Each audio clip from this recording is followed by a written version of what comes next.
Welcome to Launch Your Classroom's Ask an Educator. We're continuing our discussion on rules and consequences, and we have with us today Ryan. Ryan, thank you for joining us. My pleasure. So, have you ever used a consequence and then later decided maybe that wasn't the best decision? Oh, sure. I think any teacher being honest would tell you that, that happens.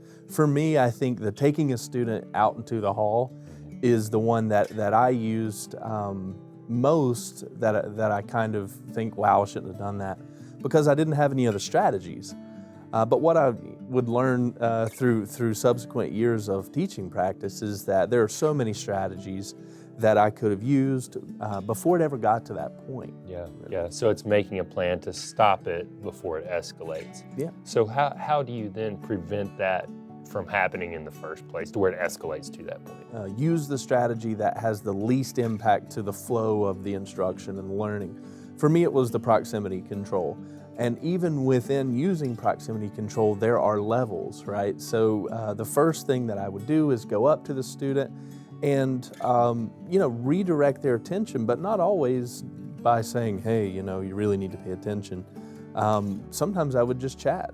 Like, wow, I like that pencil. Listen, we're getting to talk about the Lost Colony. You're gonna love it, right? And sometimes that's all it took. No need to go in the hall. No need to interrupt the learning. Addressing it early. Yeah, Great. So I want to talk about rules a little bit. Okay. Did you find yourself using the exact same rules like year after year, or did you change it up? What I would need to do from year to year is change the wording to typically make a rule cover more things. So for example, one year I may have treat classroom materials with respect, but I noticed that some students would maybe not treat our recess materials with respect or do something at the lunchroom.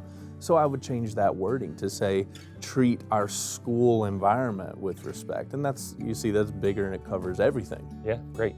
So if you see that a rule isn't working for whatever reason in your classroom or not doing what you intended it to do, what questions should you be asking yourself before you change it? To me, it all starts with a single question, and that is, what is the ideal perfect situation for me look like? So you ask that question, and then you work backward. What does the student need to know to get there? What moves do I need to make to teach them how to get there? And then necessarily that brings you to the important thing that's actionable, and that is, what does the rule say that allows me to teach them and get them there?